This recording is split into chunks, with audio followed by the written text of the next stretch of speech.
I'm sorry, Steve, then Sarah. It's hard to listen and do that.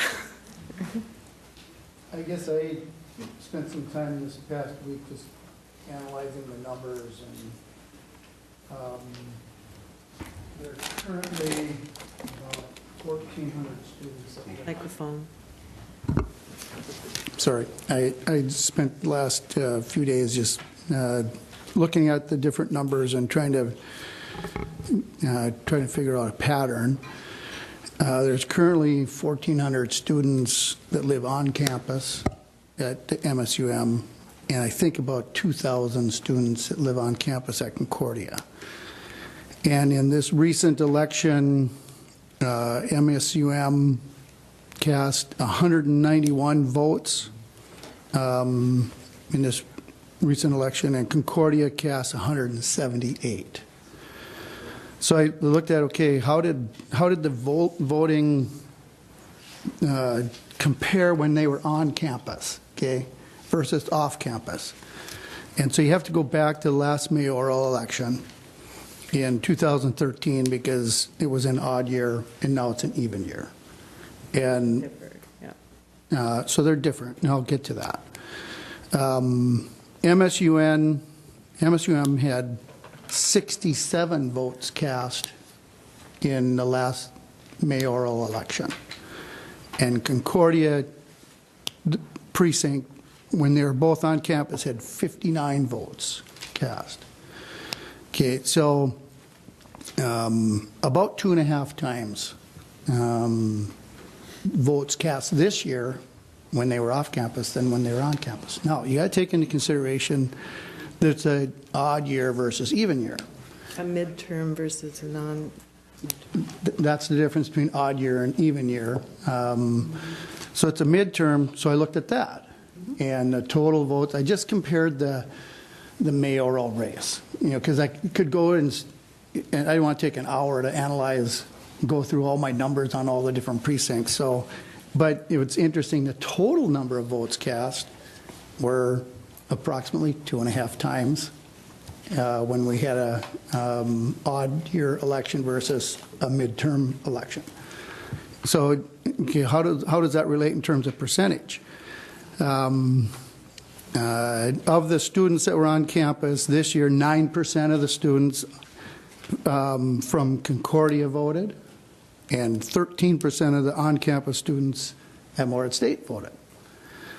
And but if you look at total votes cast in that specific ward, Ward 2 and Ward 3, between 4 and 4.5%, both in 2013 and 2018 this year. So that same percentage, you know, there was an uptick in total votage because we went from an off-year election to a midterm election, but the ratio was the same. And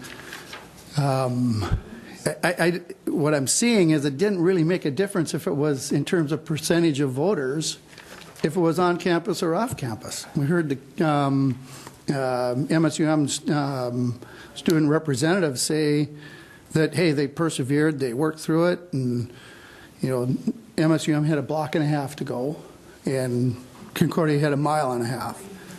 And there were free MAP bus rides, which we do every election. Concordia had vans running. The DFL sponsored transportation. Uber rides were discounted, but it really didn't increase the percentage of voters. Voter numbers increased, but not the percentage overall. The other thing you had to take into consideration, they had 45 days before the election to vote through absentee voting, and then they could also had early voting going to the courthouse. So it's not about them not having the opportunity. These students are smart students. You know, they can figure this stuff out. I've taken a number of calls from people about the big stir, about the voting locations and changes, and they've been comments from older citizens saying, hey, how come we don't have a voting location at any assisted living? Farmstead Estates, Eventide. You know, those people have a hard time getting there. Why do we cater to, you know, healthy, fit, young students so they don't have to drive? So if you look at, if you want to get it within a block and a half, you know, if you're, the dorms are about a block and a half from the campus center, let's make it equal for everybody. So there's, the city is about 1,600 feet wide, or 16,000 feet wide, 26,000 feet long. And so if you take each block is about 400 feet. So if you make it the maximum that people have to walk is 2 blocks, that's a 1,600 foot square. It's 170 voting locations to make it equal to all the citizens that we're trying to make equal for the students. And we have a hard time getting judges for 15 precincts, let alone 170.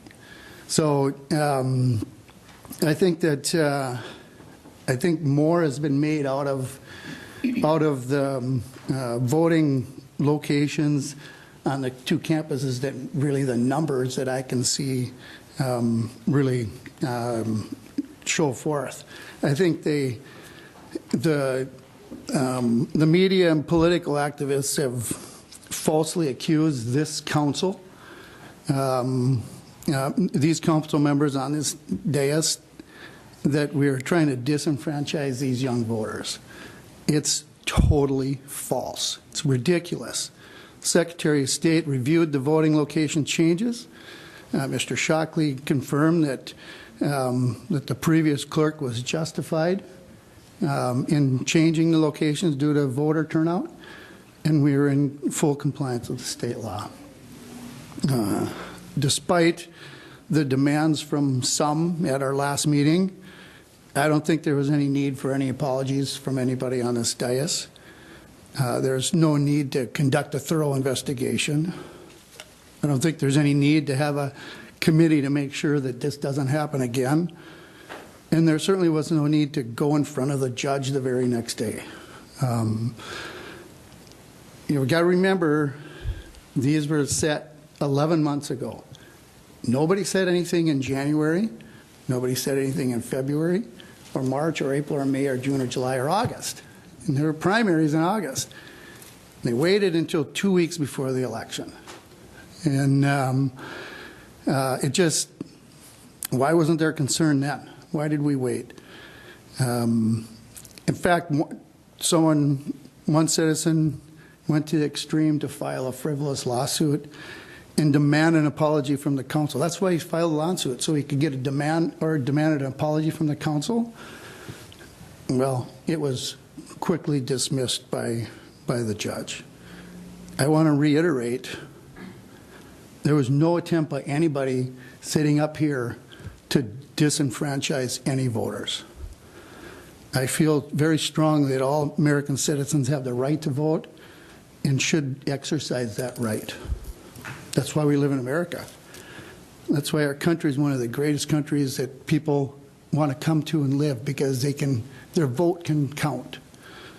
I recently returned from a trip to Normandy in France and had the opportunity to visit the American Cemetery on the Normandy beach. And it was a very emotional and humbling experience to walk through that cemetery, pristine cemetery, 9,700 white markers that mark that represent each American man and woman, American soldiers that fought for our freedoms, so we could exercise this right to vote.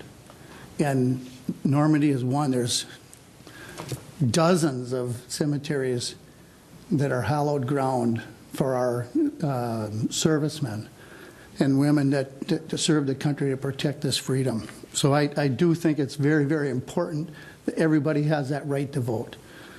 I think the numbers that I have covered here prove there's no disenfranchisement on these voters, because the voters actually increased. No, it's a midterm versus an off year, but in terms of percentage, it didn't change. And I think it was a false and cynical attempt to inject partisanship in a municipal election, which partisanship has no place in our elections for city council. It's supposed to be a nonpartisan race. In my humble opinion, as we just recently observed Veterans Day, I think this action was a grave disrespect to our many brave men and women that have given their lives so we can have that right to vote. And every American citizen should have that right. I appreciate your time and letting me ramble on here.